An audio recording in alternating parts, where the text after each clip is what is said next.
Good morning.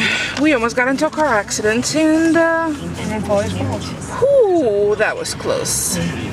So it's Monday and we're in downtown Hartford thinking we were going to go to Paulie's epidural appointment. We show up and they're like, oh no, we don't do these here anymore. You're probably either at Hartford Hospital or at Farmington. Farmington? Really? That's like a gazillion miles away, and they don't call to confirm anymore the appointments. So when they called to place the appointment, they never told us. They told us the time, but not where. And since Paulie's had this done for the last 15 years at the same facility, that was the assumption that it's going to be at the same facility. Oh, really? Wowzers. Anymore. Yeah, so... You know what? I could have been in that doghouse right there. But they're delicious. Doghouse. Doggo. Okay, so we're heading there, and... Are these a meter reader, guys? Is it? Maybe. Yes. So we're heading there, and that's our adventures for this morning. There's the state capitol. It's a beautiful building. Paul Revere. No. Your phone is ringing. Well, we're back home, and Paulie's already gone out. I just made myself a juice, and get tucked into work. That was just absurd. The whole situation with showing up at one location because that's where you've gone for over a decade and a half, only to find out they don't do the procedure anymore at this location. You have to schlep 5 towns away. So luckily we were there so early, we had plenty of time to make it to the other location for this radiology group. When we walked in, and I really wanted to vlog this because I was already irritated by the time we walked into the facility. But we just sat there, waited, you know, filled up paperwork. Paulie always turns to me because he's like, what meds am I on? I'm like, are you ever going to remember this for yourself? Like, what if I get hit by a bus? So I fill that in for him, and, you know, they call him by his first name. He goes, and I look at the woman who, you know, the nurse that is taking him in for the procedure. He had an epidural blocker that he has 18 months to 2 years apart to help with his injury that he sustained 24 years ago. So it's a maintenance issue. Maintenance procedure. So because he doesn't want to be on painkillers, it's not conducive. So he gets up, he goes towards the nurse, and I look and I go, can I go in with him? And she says, no, there's nowhere for you to sit down. She didn't even give me a choice. I would have stood, that was fine. Paulie is really petrified of needles, and when he has this procedure done, it's an epidural, just like the epidural when you give birth. It's a long, large, scary needle. Grant you only see it briefly because it's on your back. But, you know, he needs a little moral support, and that's what I've always provided for him. It's nice to have somebody there, you know, not to hold your hand during the whole procedure because I can't actually go into the operating room because it's done in, you know, an ER setting. And she was so crabby. I'm like... So I didn't say anything to her. All I said was, wow. She's like, what's the problem? I'm like, what? Why can't I go in with him? Every other couple that was there went in together. She goes, well, you can't go in there. We don't even have anywhere to sit down. So I'm like, alrighty. BITCH. Somebody woke up on the wrong side on a Monday. So I just waited in the main waiting area, and it's huge. It's like one of those conglomerate, giant places. It always feels like the individual is a number and a $sign versus a patient. It feels somewhat discouraging, and I work for the healthcare system, so it's that much more disappointing to me. So Paulie... 5, maybe 6 minutes goes by, and another nurse walks out and calls his name, first and last name. Calls first, says Mr. Hensel. Says Paul Hensel. I'm like, he's already in there. Turns out he got called by his first name, Paul. It was for someone else, and they went to go do 2 X-rays. And I'm thinking, you have a wristband. Aren't you supposed to have that checked? You know, it says which procedure you're having done. Checks and balances. Whew, so he almost got something he wasn't supposed to do. It's one of those, you know, when you have surgery, you want to make sure the doctor marks up with a Sharpie the correct part of the body, side of the body that's being worked on.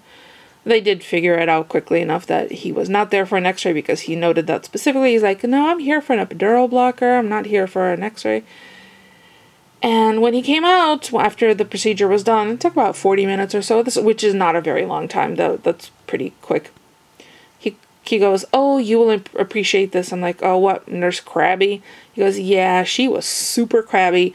And there was absolutely a chair that you could have sat in if she had let you go in. And there were other people who had partners or friends or whatever, or spouses with them.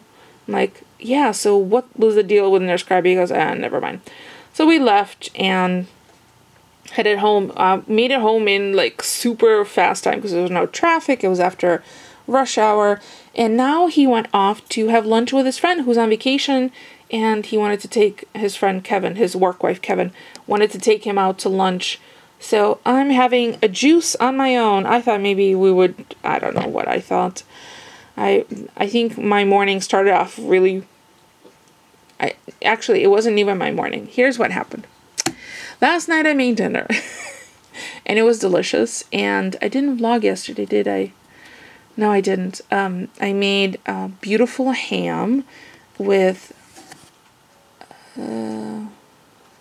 butter, dilled potatoes, and steamed broccoli. Moses, if I can hear you licking across the room, you're doing it too loudly. So I grabbed the broccoli, which we used just fresh broccoli that we picked up at the grocery store yesterday when we went grocery shopping. And if you want to see the haul, I'll put a link here. And I just, half the bag, I pop it in a microwave safe bowl, and I put it in the microwave, and it's like 3.5 minutes, and it's it. Nothing is soaking wet, you know, and it doesn't get overcooked, and we like it a little al dente, and then I just squeeze lemon over it, which is delicious. So I'm walking back over to the microwave to take out the broccoli, the steamed broccoli. And sometimes you could just put like a teaspoon of water to steam it, but I didn't put anything in it. And I hear a pop, and my beautiful green jadeite bowl that my friend Tony gave us when we got married broke into 2 pieces.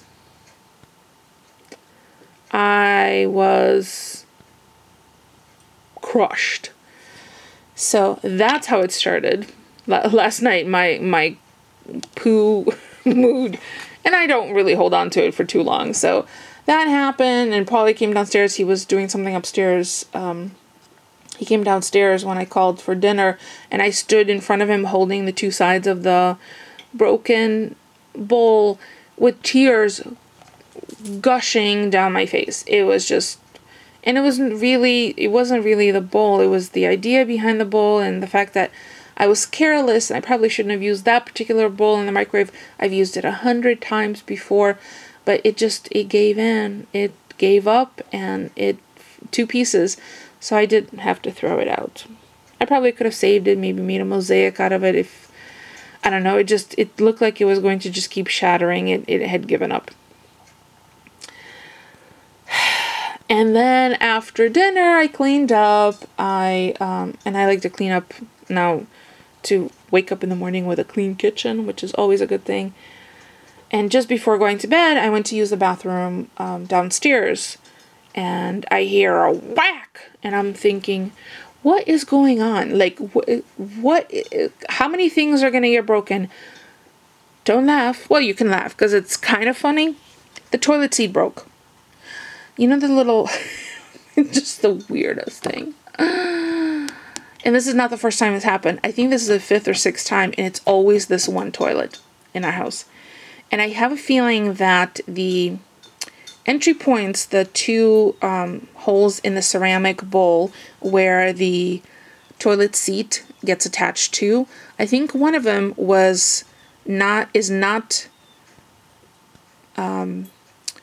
the hole is not straight, And I think what ends up happening, the toilet seat keeps edging over all the time. And it's one of those annoying things we've had to do since we've had this toilet installed. But we never had an issue with the toilet before. And we don't have an issue with the other toilet in the house. But this particular one, we have broken the toilet seat. I think this is, like I said, I think this is the 5th, maybe even the 6th time. And each time we have to exchange put on your new toilet seat. We stopped on the way home at hardware store and bought one. It was $40. It's just a plain wood white toilet seat. It's for an elongated toilet bowl. And it just drives me nuts when it happens. So obviously, last night after that happened, I'm like, well, I can't leave this broken like this. And I certainly was too late to run out and get another one. Last night, 'cause it was like 11:30. So I put some tape over it so you don't pinch your tushy. Go to use it, because I'm thinking, this is what's going to happen. Paulie's going to get up in the morning, go to use the bathroom downstairs, because he goes downstairs to watch TV in the morning, so he doesn't wake me up or interrupt my snoozing, because I'm a night owl. And he's going to pinch his tush and then complain to me, so I put clear tape over it. It's kind of ghetto, I know. But we did get a new one today, so I'm going to see if I could take some pictures on the, where I think the problem is. And it always breaks on the same side. So the fact that the consistency has always been just this one toilet and always the same side, and the break always happens in the same area, I think there's a misalignment because of the way the hole is in the ceramic. So anyway, so broke the bowl, broke the toilet seat on the bowl. And I'm just hoping there's only 2, because I really don't want to break anything else. So that's what's going on. I'm going to tuck into work, finish my juice. Today's juice is a fabulous combination of 1 fresh banana, the last of, I think, my blueberry, sour cherry, raspberry mix, frozen mix from Walmart. Paulie ran in one day and got it for me. And it was one of those great something, I don't know what if it's their store brand, but it was a giant bag of frozen fruit, and I had a little bit left. I also have some frozen pineapple in here, as well as orange and sour cherry. So good. No boost today, because I think I just wanted some juice. I'm sporting a little bit of a stress headache, because when Paulie woke me up this morning, he yelled my name so suddenly that I was startled and my heart started to race. So let's get this going, like turn this day around. I did resolve an issue this morning once I logged in, so I feel a little better about that. And Paulie did have a good experience with the doctor. We just killed a bug. The doctor who actually did his epidural blocker. He went pretty smoothly, and he does not have a stress headache or spinal headache, which can be horrid. So yeah, I am going to do a separate video. I had asked in yesterday's haul if anybody would be interested in seeing our meal plan for the week, which I will do probably during lunch. I will take a little bit of a lunch break later on. And if that goes live before this vlog, I'll also add a card there so you can go check it out. So yeah, let's hope today turns around and it's sunny and it's 56 degrees. 56 degrees on February 1st in Connecticut. Kind of crazy. So I am trying a different kind of bread today. I'm using, there's really not a recipe for it that I found, but I altered a recipe that I use for the plain French bread. It has 2 different kinds of flax seeds, toasted yellow or golden flax seeds and regular flax seeds, black and white sesame and sunflower seeds, and the bread and the crust is so, oh my gosh, the house smells wonderful. We are so lucky to have Natasha cooking for us.